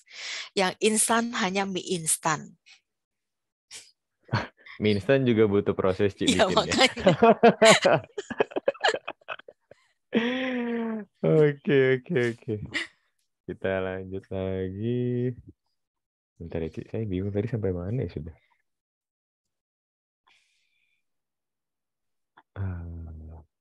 Oh ini.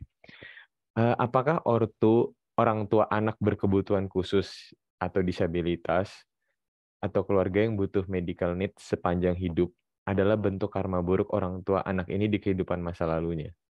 Memang ortu ini bisa mengubah pikiran untuk berpikir positif dan kondisi ini sebagai bentuk pembayaran hutang karma lalunya karena anak itu membantu ortu ini di kehidupan sebelumnya. Istilahnya ya saling timbal balik gitu lah, Ci ya. Yeah. Tetapi faktanya adalah pembayaran utang ortu ini bentuknya adalah tantangan hidup yang lebih berat daripada ortu anak normal lain. Jadi berarti ini karma buruk kan, gitu. Gimana sih? Ya, biasanya ya tetaplah ada saling hutang antara orang tua dan anak. Bisa anak dulu yang membayar hutang atau orang tuanya dulu yang membayar hutang. Nanti terus ada silih berganti. Kita jangan fokus dengan hutangnya. Kita jalanin prosesnya. Kita lakukan yang terbaik yang bisa kita lakukan buat diri kita, buat orang sekitar kita, termasuk buat yang orang tua kita yang misalkan kita merasa ada hutang karma atau orang tuanya merasa ada hutang karma dengan anaknya, jalankan aja, nggak usah dijadiin beban. Jalanin semuanya. Toh semua juga akan ada akhirnya, entah akhirnya dengan, mohon maaf, kematian, ada yang akhirnya setelah sekian lama akhirnya ada perubahan dari sikapnya, dari ucapannya, maupun dari pikirannya. Itu kalau kita fokus dengan perubahannya, dengan prosesnya, tidak ada yang perlu kita sesali. Semua ada hikmah yang bisa kita ambil dan pelajaran itu sangat berharga buat kita. Saya setuju, Ci. Oke, lanjut lagi, Ci. Mau tanya, apakah hubungan suami istri yang bercerai karena mereka tidak selesai dan bisa berlanjut ke episode kehidupan selanjutnya? Apalagi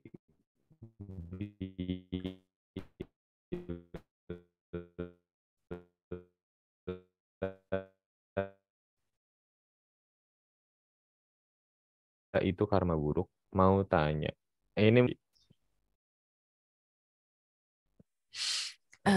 sorry, bisa diulang lagi? Sorry. Yang pertama tadi mau nanya, apakah hubungan suami istri yang bercerai karena mereka itu tidak selesai dan bisa berlanjut ke kehidupan selanjutnya? Apalagi bila itu karma buruk. Oke. Terus yang kedua, mau tanya, apakah birthmark, tanda lahir, warna biru di kaki itu pertanda sesuatu sih? Itu aja ada 2 pertanyaan. Oke. Jadi yang pertanyaan pertama tadi, untuk suami istri yang bercerai, itu ya balik lagi ke kondisi karmanya mereka. Kalau bercerainya memang sudah sama-sama emang ingin berpisah, ya udah, itu udah sampai di situ hutang karmanya yang sebagai suami istri.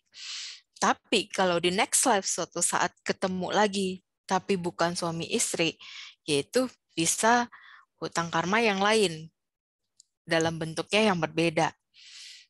Terus mengenai perceraian itu karma buruk atau tidak, balik lagi ke si suami istrinya tersebut. Ketika bercerai, apa yang terjadi di ucapan mereka, apakah ada saling menyakiti, apakah ada pikiran-pikiran buruk yang ada tujuannya sampai akhirnya membuat mereka berdua saling membenci. Jadi itu balik ke hubungan merekanya sendiri. Kemudian kalau yang seorang anak mempunyai tanda biru di satu titik lah, entah di bagian mananya, itu bisa jadi memang tanda lahir pengaruh dari kehidupan lalu, dia pernah mengalami luka di bagian itu, atau memang dari kehidupan lalunya ditandain. Karena banyak orang zaman dulu tuh ditandain, biar tahu ini anak nanti lahir di mana gitu, apakah masih di satu jalur leluhur yang sama atau beda gitu. Oh, bisa gitu sih. Oke, kita lanjut sih ya. Apakah orang biasa, bukan seseorang yang mempunyai kemampuan lebih, bisa melihat memori kehidupan lampaunya sendiri, Ci? Bagaimana caranya? Ya, balik lagi. Itu semua tidak bisa dalam sekejap. Semua proses yang sangat panjang gitu. Oke.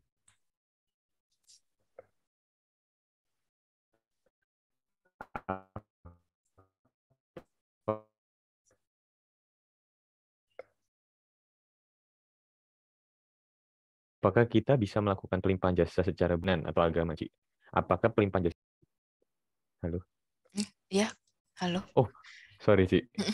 Apakah kita bisa melakukan pelimpahan jasa secara Buddhis untuk leluhur atau sanak saudara yang beda agama? Apakah pelimpahan jasa itu bisa sampai atau diterima oleh almarhumnya, Ci? Bisa. Bisa, Ci. Semasi itu berhubungan karma dengan kita, masih bisa kita limpahkan. Karena sekali lagi agama itu hanya label di alam manusia. Di alam sana tidak ada perbedaan itu semua. Oke. Terus lanjut, Ci. Apa yang bisa kita lakukan agar bisa berjodoh, bertemu dengan guru yang tepat yang bisa membimbing kita ke nibbana? Wah, keren nih, Ci. Gimana, Ci? Tekad yang kuat, jalankan sila dengan baik, dan lakukan banyak perbuatan baik. Oke.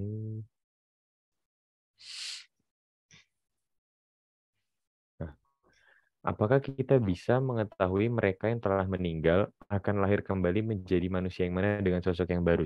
Jadi orangnya sama tapi beda bentuk. Ya gitulah intinya mungkin. Ya, tentu kalau aku sih lihatnya biasanya dari sorot mata ya, kelihatannya kayak gitu. Tapi kalau untuk orang normal membedakannya, ya paling ada karakter-karakternya yang sama gitu. Seperti yang beberapa pernah terjadi di kehidupan ini kan, yang ada seseorang yang meninggal ternyata menitisnya sebagai anak di negara ini dengan memiliki kemampuan yang sama gitu. Oke. Lanjut, Ci. Karma baik apa yang mesti dilakukan agar bisa terlahir sebagai lelaki di kehidupan depan? Bagaimana bisa memiliki kehidupan yang lebih sejahtera bahagia di kehidupan depan? Oh, berarti mungkin sekarang terlahir sebagai perempuan, Ci. Ya, kalau mau jadi lelaki di kehidupan berikutnya, kondisikan kitanya sendiri lebih banyak memakai logika daripada perasaan. Itu pertama. Kedua, dari kitanya juga harus bisa mengkondisikan hal-hal yang lebih bisa bijaksana dalam berpikir, berbuat, berucap, terus dana jubah gitu, dan lebih berhubungan dengan sangga ya yang bisa kita lakukan itu dikondisikan tekad-tekadnya yang baik, dan kitanya juga harus bisa menjaga sila kita jangan sampai melakukan hal yang fatal. Oke. Terus ini, Ci. Ini sepertinya dijawabnya dengan singkat dan padat aja, Ci. Apakah ada orang yang terlahir tanpa karma buruk di kehidupan sebelumnya, Ci? Oh, tidak ada. Tentu saja. Oke. Apakah orang-orang yang menjalankan dharma dan sila dengan baik pasti punya pelindung atau guardian sendiri gitu, Ci? Ya, semuanya itu sebenarnya balik lagi ke karma baik kita. Jadi seseorang bisa ada dewa yang menjaga, bisa ada dewa yang melindungi. Itu karena ada jodoh karma. Dan juga dewa itu bisa mengikuti seseorang apabila orang itu banyak melakukan perbuatan baik. Banyak hal yang dilakukan berhubungan dengan yang positif. Kalau orang yang lebih banyak melakukan hal-hal negatif, tentu yang ngikutin bukan dari alam atas, bukan dari alam surgawi. Tentunya lebih ke alam rendah. Oke. Oh, ini, Ci. Tapi aku nggak tahu, ini Cici mau jawab atau nggak, terserah Cici ya. Aku tanyakan dulu aja. Kalau dari pengalaman Cici Meta, pernah nggak mengetahui manusia yang terlahir lagi di surga? Dan apa sebab serta seperti apa kelahiran beliau di surga tersebut? Selain itu, untuk di surga apa ada semacam wihara atau tempat yang khusus belajar Buddha Dhamma? Karena di Parita, suci, kadang disebutkan Sang Buddha ada mengajar Buddha Dhamma di surga. Mohon penjelasannya, Ci.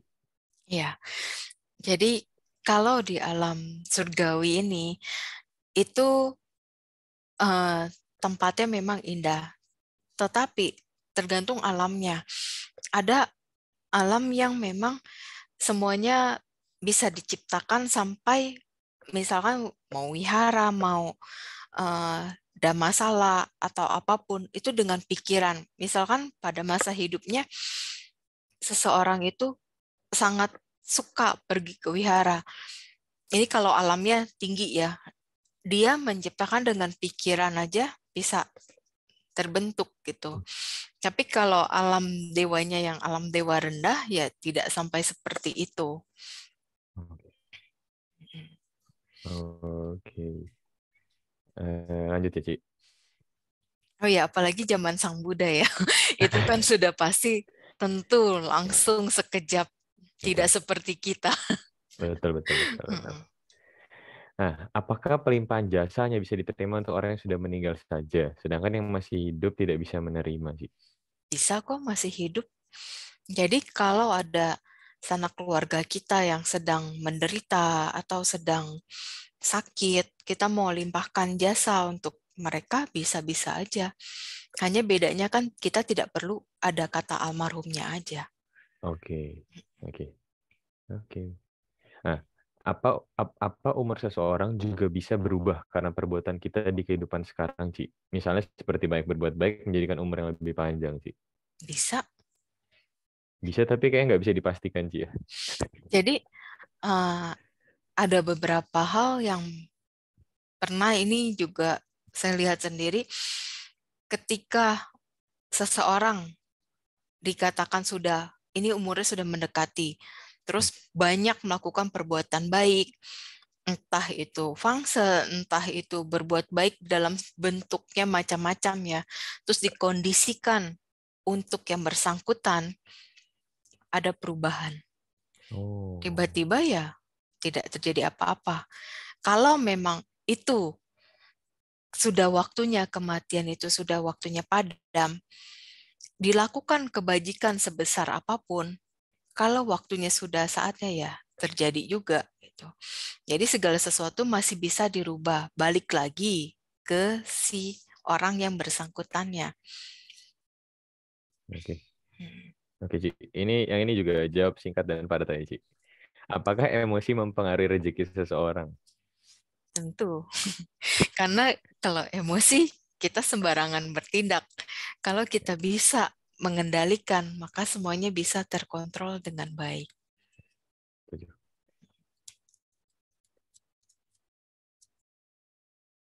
Nah, jika seseorang bersifat jahat, apakah sifat jahatnya itu berasal dari sifat kehidupan sebelumnya? Atau di kehidupan sebelumnya dia itu baik, tetapi karma yang mengondisikan dia harus bersifat jahat untuk membayar karma orang yang berbuat baik? Jika seperti itu, apakah akan berulang? Jadi gini, seseorang itu bisa di kehidupan sekarang jadi manusia juga, bisa hidup misalkan berkelimpahan harta. Itu karena buah dari karma baik di kehidupan lampau. Tetapi ketika di kehidupan sekarang, dia bergaul dengan lingkungan yang tidak baik, dia memiliki keluarga yang semuanya emosional, yang sifatnya keras, semua itu bisa mempengaruhi kehidupan seseorang. Akhirnya berubah menjadi karakter yang kurang baik. Untuk kita berada di lingkungan yang baik atau tidak baik, pertama adalah pilihan. Kita memilih mau berteman dengan siapa. Setelah itu, karma berproses di dalam lingkungannya. Ketika lingkungannya ternyata banyak orang-orang yang kurang baik, kita sadar ini kurang baik, kita tidak mau keluar, itu kan juga pilihan kita. Akhirnya kita kecemplung dan akhirnya kita hancur. Tidak ada yang bisa disalahkan karena itu adalah pilihan kita awalnya. Setelah selanjutnya baru karma berproses. Tapi ketika kita menyadari, oh ini lingkungan kurang baik, aku nggak cocok, aku mau narik diri. Aku mau cari lingkungan yang lebih baik lagi, aku mau memulai lagi yang baru, ya itu bisa menjadi lebih baik. Jadi semua pilihan di tangan kita. Hidup itu penuh dengan pilihan. Nah, ini sih, ini asik juga. Kita sekarang bahagia banget mendengarkan damai dari Cimeta. Apakah pada kehidupan lampau kita pernah ketemu sama Cimeta? Kita bisa ketemu di sini, tentu saja kita pernah bertemu. Entah di kehidupan yang keberapa, nggak tahu. Betul. Random.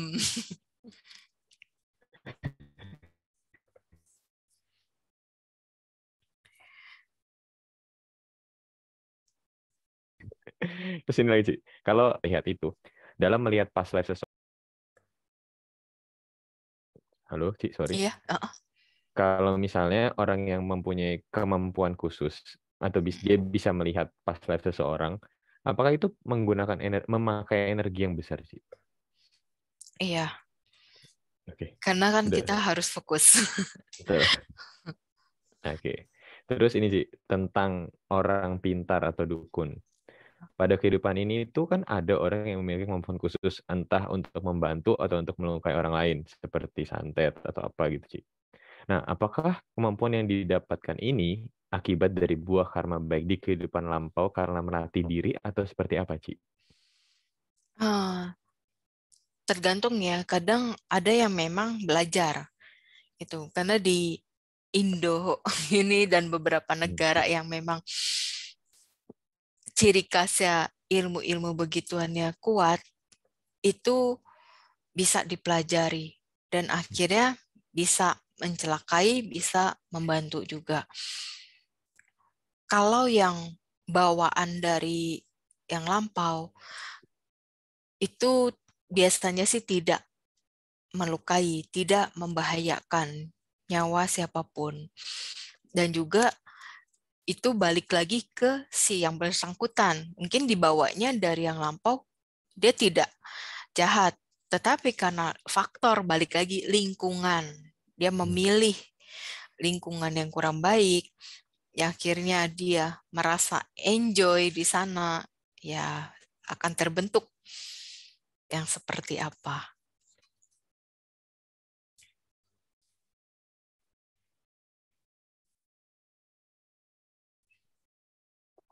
Awal yang tadi cerita, itu peri jahat makan bayi. Apakah peri sering mengganggu orang, Ci? Selain meditasi cinta kasih, apakah ada parita untuk menghindari peri jahat? Apakah peri beda dengan dewi? Peri itu sama dengan dewi, tapi peri yang sering mengganggu sampai separah itu biasanya di yang alam dewa paling tinggi, yaitu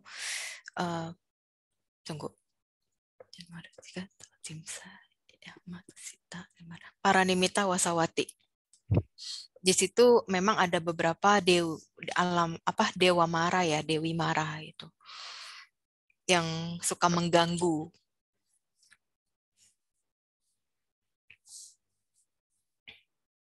Oke. Dan juga bisa asura, kan ada asura dewa juga, itu bisa juga asura dewa. Kalau asura dewa itu ada di alam dewa Catumaharajika.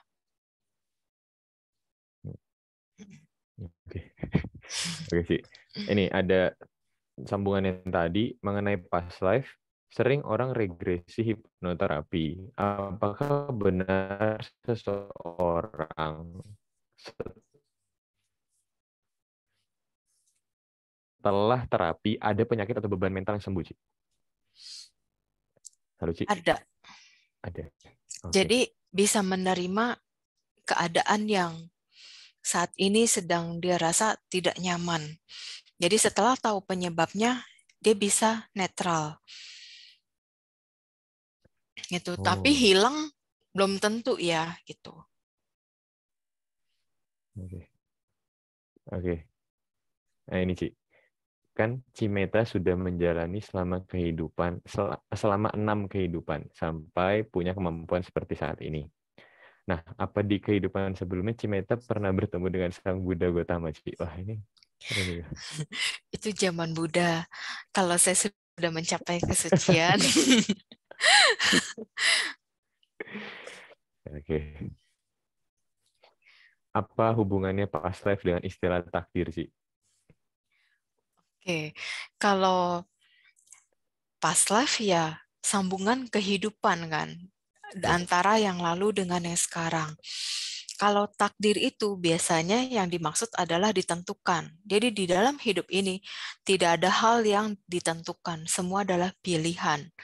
Jadi kalau yang dimaksud, ya memang takdir lu begini, yaitu hanya pikiran dari orang itu yang memang kayak orang udah, ya udahlah nggak bisa mikir lagi, udah merasa buntu semuanya. Padahal itu semua masih bisa diperbaiki, masih bisa dirubah.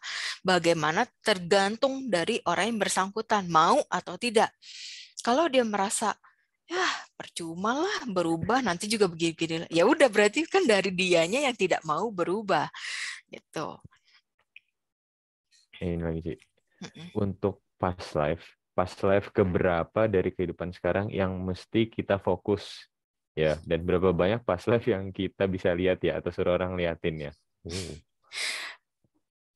Itu tidak bisa ditentukan karena sudah miliaran kali kita lahir mati yang bahkan itu bisa random gitu. Nah, gimana cara kita tahu karma buruk kita yang paling berat dari past life, Ci? Supaya kita bisa selesaikan dalam kehidupan ini menuju kebebasan sempurna. Yang kita rasakan saat ini itu seperti apa?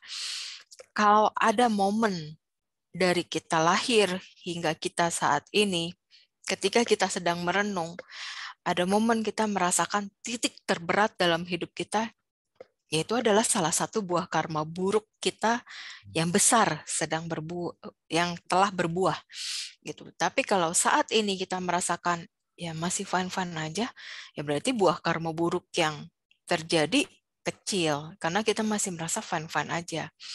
Tapi kita tidak boleh lengah. Ingat selalu untuk jangan lengah. Selalu waspada. Karena kita tidak pernah tahu tiba-tiba karma buruk atau karma baik yang besar itu berbuah. Kalau karma baik sih oke lah ya, terima kasih. Tapi kalau karma buruk yang berbuah, waduh, itu luar biasa. Banyak yang tidak bisa menerima, akhirnya melakukan, mohon maaf, bunuh diri. Gitu. Ingat, seberat apapun hidup kita, jangan pernah bunuh diri. Semakin kita melakukan tindakan itu, kehidupan berikutnya yang kita jalani lebih berat dari yang sekarang kita jalani. Jadi jangan pernah mengeluh. Ketika kita merasakan hidup kita berat, bisa jadi ini adalah double dari hasil yang pernah kita lakukan. Entah kita dulu pernah bunuh dirinya. Kapan? Jadi sekarang beratnya luar biasa. Gitu. Oke. Bagaimana terlahir mengulangi kehidupan sekarang dengan pilihan hidup yang beda sih? Berbuat baik. Bukan cuma berbuat baik, sadar dan bisa menerima segala perubahan. Kitanya pun harus siap selalu berubah. Jangan pernah menuntut orang berubah, tapi kita yang berubah dulu. Betul. Setuju. Oke. Apabila dulu pernah sebagai dewi dan sekarang menjadi manusia, apakah artinya dahulu melakukan karma jelek sehingga turun menjadi manusia, Ci?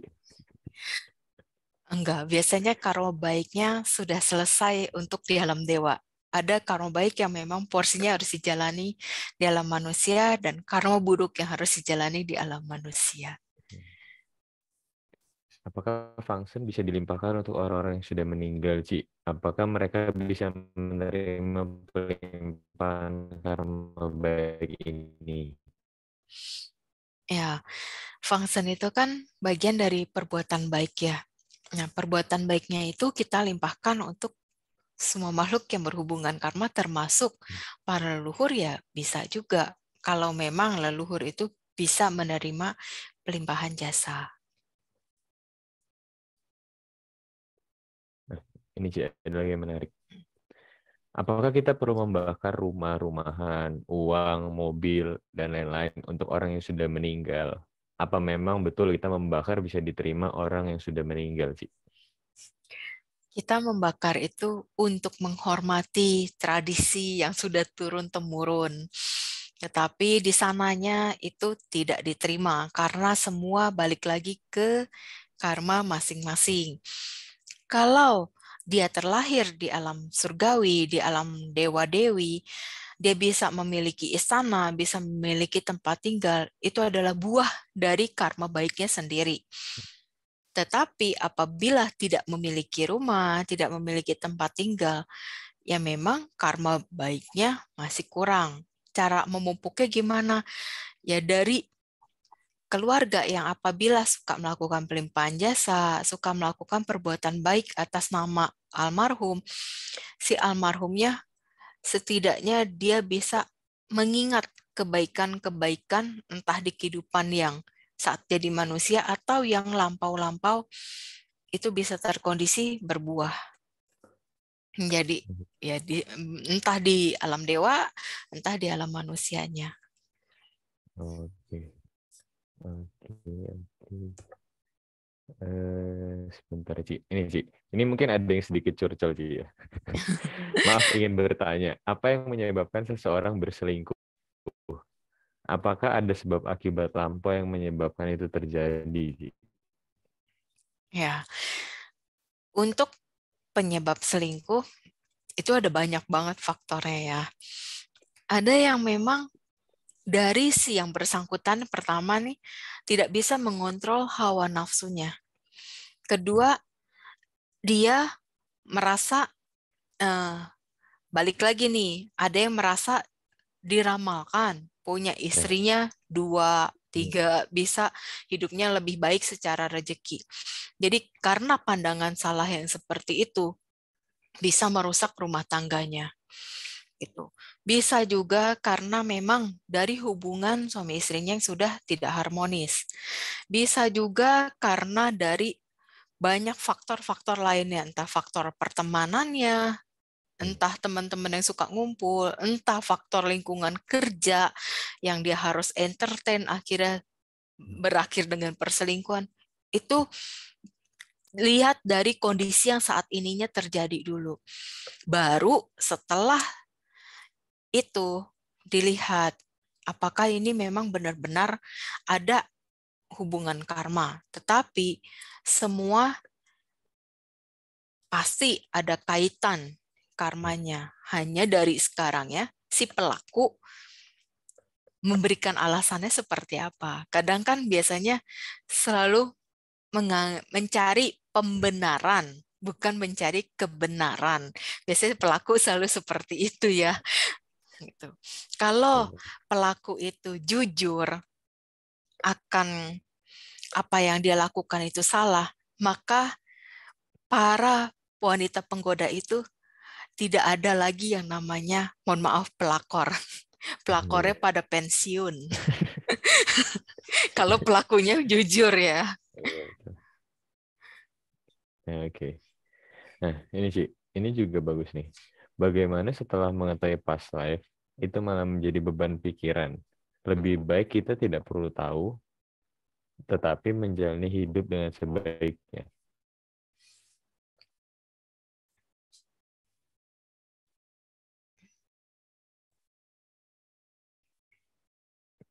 Gimana sih? Sorry kok tadi Koko nge-freeze, jadi aku nggak... Oke, sorry. Bagaimana setelah mengetahui past life, malah menjadi beban pikiran? Lebih baik tidak mengetahuinya, tetapi menjalani hidup dengan sebaiknya, atau gimana sih? Ya, kita mengetahui past life hanya untuk pengetahuan, tidak perlu kita jadikan beban. Yang berat itu ketika kita jadikan beban. Wah, dulu saya begini-begini nih, sekarang aduh kayaknya berat banget. Itu nggak boleh kayak gitu. Ketika tahu, wah dulu saya ada melakukan perbuatan buruk nih. Jadi di kehidupan sekarang, saya harus banyak nih perbuatan baik. Jadi balik lagi ke pikiran kita. Bagaimana kita mengkondisikan pikiran kita untuk menjadi lebih baik, bukan terlena dengan kejadian-kejadian di masa lalu. Itu karena kalau terus terlena, kita hidupnya nggak akan maju, akhirnya jalan di tempat. Dan selalu dibayang-bayangi masa lalu yang nggak mungkin pernah bisa kembali. Akhirnya timbul penyesalan. itu. Oke. Apakah di alam dewa tidak bisa melakukan kebajikan dan mendengar dhamma juga seperti manusia, Ci? Di alam dewa masih bisa melakukan kebajikan, ya paling seperti itu. Yang tadi ya, apabila ada yang dewa ingin berbuat baik, terus ada manusia yang bisa ada hubungan karma dengan dia, sehingga dia bisa memberikan bisikan-bisikan untuk membantu orang-orang yang memang butuh bantuan lewat yang dibilang kemasukan dewa itu. Gitu. Terus bisa juga dewa-dewi itu berbuat baiknya dengan cara apabila ada orang yang berkaitan karma dengan dia atau sanak keluarga yang masih hidup, ada buah karma baik nih, mau berbuah, dia bisa mengkondisikan, gitu, membantu mematangkan. Tapi kalau karma buruk kita lagi berbuah yang besar-besar, terus kita berharap ada kuijin, kita berharap ada leluhur yang nolong, kita berharap ada dewa-dewi yang menolong, itu jangan berharap. Karena ketika karma buruk kita berbuah, tidak ada satupun dewa bisa menolong. Karena apa? Ketika karma buruk kita berbuah, kita harus jalani karma kita sendiri. Bukan berarti dewa harus tolongin kita. Dewa itu juga sedang menjalani karma. Dia menjalani karma baik dari perbuatannya sendiri. Bukan untuk memenuhi semua permintaan kita. Bukan untuk memberesi semua karma buruk yang sudah kita lakukan. Kalau hal itu gampang, hukum karma mungkin tidak akan berlaku. Gitu. Karena hukum karma ini sangat berlaku dan hukum alam yang abadi, makanya ini terus terjadi di dalam siklus kehidupan. Ketika buah karma buruk kita berbuah, ya kita harus jalani. Dewa-dewi ya tidak bisa berbuat apapun. Tapi kalau karma baik yang berbuah, dewa-dewi akan mengkondisikan apabila dewa-dewi tersebut memiliki hubungan karma dengan kita. Okay. Ini ada yang tanya sih, tapi menurut saya rada personal, tapi nggak apa, Cici jawab seadanya, secukupnya aja sih ya. Jadi kenapa ya setiap orang yang dekat dengan saya, walaupun baru kenal 1 hari, tapi mereka selalu nyaman bercerita apapun ke saya. Mulai dari suka duka mereka, bahkan saya. Siapa sih saya di kehidupan sebelumnya? Kenapa sih orang-orang senyaman itu kepada saya gitu sih? Misalnya dari kitanya suka melakukan perbuatan baik di lampaunya, sehingga di kehidupan sekarang ada aja orang-orang yang merasa nyaman ketika kita dekat dengan siapapun. Gitu. Oke, Ci, kita beralih ke yang recent. Kita ke ini dulu, ke C. Suryani. Ya, mungkin. C. Suryani, boleh. Silakan. Selamat malam, Cimeta. Selamat malam, Ci. Saya mau nanya, Ci, yang mengenai dewa yang menjaga kita. Itu sama dengan kodam tidak ya, Ci ya? Dewa yang menjaga kita seperti itu. Terus yang kedua, katanya Cimeta bilang kita kan nggak boleh ada niat untuk bunuh diri. Tapi kalau misalnya kita nggak ada bunuh diri nih, Ci, tapi kita punya di otak kita punya cetana, saya ngerasa hidup kita kok capek gitu loh. Kenapa saya pengennya nyusul aja ke orang tua atau yang udah meninggal gitu loh. Jadi kita bebas dalam kehidupan sehari-hari ngejalaninnya gitu loh, Cimeta. Apa itu salah karma buruk juga ya, Cimeta? Makasih, Cimeta. Oke, Cici. Jadi untuk yang pertanyaan pertama tadi, baiknya memang tunggu. Sorry, tadi pertanyaan pertama jadi ngeblank. Pertanyaan pertama tadi apa? Pertanyaan pertama sama nggak kodam dengan dewa menjaga dewa itu, Ci? Iya, biasanya sama sih, karena beda penyebutan aja. Boleh lanjut ke yang kedua, Ci. Terus untuk yang pertanyaan kedua, bunuh diri itu memang salah, Ci. Jadi ketika sekarang kayak Cici lagi merasakan hal yang tidak enak, yang tidak baik, tidak nyaman, kita tuh tidak boleh terlena dengan keadaan tersebut. Kita harus selalu kondisikan yang baik-baik. Jadi dari apa yang bisa kita lakukan, apa yang bisa kita kondisikan, apa yang bisa kita pikirkan ke arah yang positif gitu. Nah, untuk gimana cara ngarahin pikiran itu ke arah positif, Cici coba keluarlah dari momen-momen yang tidak mengenakan gitu. Jadi kita nih semua ketika mengalami hal yang tidak enak, yang tidak nyaman, nggak boleh terlena, pikirannya mau, udahlah, mau pergi aja, nyusul orang tua lah, nyusul pasangan lah. Nggak boleh. Yang ada di sananya kita nggak ketemu. Kitanya di alam menderita, mereka di alam bahagia, sama aja kita menderita juga kan.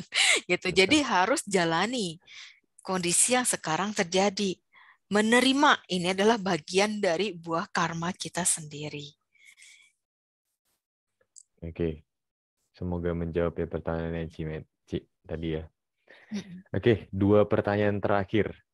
Dari C ini dulu, baru kita ke iPhone lagi nanti. Silahkan. Halo. Halo, C Yeni. Selamat malam, Cimeta.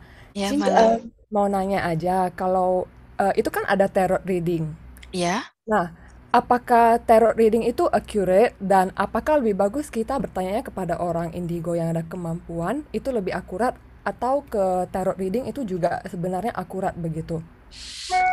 Ya, sebenarnya akurat nggak akuratnya balik lagi ke diri kita sendiri ya, karena itu semua juga kan balik ke karma masing-masing. Ada yang memang karena energi kitanya terpancar, jadi cepat terbaca. Ada juga memang dari kitanya ya sudah pasrah aja, kira juga kebaca. Jadi akurat tidak akuratnya balik lagi ke diri sendiri sih, Ci. Itu masih bisa berubah-berubah. Tergantung dari kita bagaimana menyikapinya. Ambil yang positif, yang nggak baik ya udah abaikan. Gitu. Oh, berarti kalau misalnya memang beneran mau tahu, itu lebih bagus langsung ke yang ada kemampuan gitu ya, daripada ke tarot gitu. Sama aja sih, tarot juga bisa gitu. Jadi balik lagi ya ke dirinya sendiri, karena kan kadang cocok-cocokan juga gitu. Karena kan takutnya kadang Ci, kayak tukang bacanya itu mungkin entah kita nggak tahu dia itu nipu atau beneran ada skill atau cuman mau cuan duit gitu kan. Jadi kayak pengen nanya, cuman kayak masih ragu gitu, takutnya mungkin nggak bener gitu. Sebelum bertanya mungkin dari Cicinya ya coba kondisikan berbuat baik, melakukan perbuatan baik dulu, jadi bisa ketemu yang orang benar-benar bisa membantu gitu. Gitu ya, Ci. Kalaupun Cici merasa, udah deh saya nggak mau tahu apa-apa, saya yang penting melakukan perbuatan baik, ya itu juga nggak masalah gitu. Toh cepat atau lambat karma baik itu pasti berbuah gitu, entah dalam bentuk pekerjaan, dalam bentuk finansial, pertemanan atau apapun. Yang penting berbuat baik dan sadar ya, Ci. Yang kayak Cici bilang, jaga kesadaran gitu ya. Iya. Oke, thank you, Ci. Iya, sama-sama, Cieni. Oke, terakhir dari iPhone yang bertanya 2 kali. Silahkan. Malam. Sorry, tanya lagi ya. Malam. Iya. Ini kan saya sudah berapa kali mau jatuh, tapi masih bisa menghindari, kayak pernah jalan gitu, jalanannya nggak rata, nggak perhatiin, terus sendak gitu, tapi saya bisa lari-lari, bisa nahan, nggak jatuh. Berapa kali? Terus satu kali terakhir ini saya di Jerman, saya benar-benar jatuh, udah nggak bisa dihindari. Padahal jalan pelan-pelan, cuma itu lantainya itu kapan nggak rata, jadi mungkin kena begini langsung saya benar-benar atau saya nggak percaya gitu. Apakah itu memang harus terjadi sampai tidak bisa terhindar lagi, atau itu memang saya tahu karma buruk ya. Cuma saya cuma tahu berapa kali saya begitu, sekali ada di pasar, belum sampai di pasar sampai satpam bilang, oh untung ibu kurus, kalau ibu gemuk pasti plak jatuh. Saya ini kali jatuh bener-beneran tengkurap begini di jembatan gitu, lagi jalan-jalan, padahal nggak pegang, bilang lihat-lihat handphone apa, enggak, jalan pelan-pelan bisa gitu. Saya sampai nggak bisa nahan gitu, kok bisanya saya jatuh. Saya sampai nggak percaya, dada saya itu sakit. Apakah itu karena memang sudah tidak bisa terhindari lagi, atau memang saya harus mengalami itu? Iya. Itu aja pertanyaan saya. Biasanya itu memang harus dijalani. Memang sedang harus terjadi. Iya. Adik saya bilang begitu, yang di Amerika, dia bilang, oh sepertinya kamu memang harus alami itu, karena sudah berapa kali kamu bisa menghindari, tapi kali ini kamu nggak bisa terhindar lagi. Jadi benar ya. Jadi, aduh, saya sampai pikir, aduh, kayaknya kurang perbuatan baik karena di luar. Kan di sini sering Tansen, tapi kalau di Jerman gitu kan kita sulit untuk melakukan hal begitu. Saya pikir, waduh, saya sampai pikir-pikir terus, kok saya bisa-bisanya gitu jatuh. Parah loh, sakit banget dada saya tuh, jatuh tengkurap gitu. Sampai saya pergi rongsen segala di sana. Untung katanya nggak apa-apa, nanti 4-6 minggu akan sembuh sendiri. Aduh, saya cuma pengen yakinkan, takut ada rusuk saya yang retak, memang sakit banget. Ya. Okay. Hanya syok aja, Ya, terima kasih. Ya, sama-sama, Ya.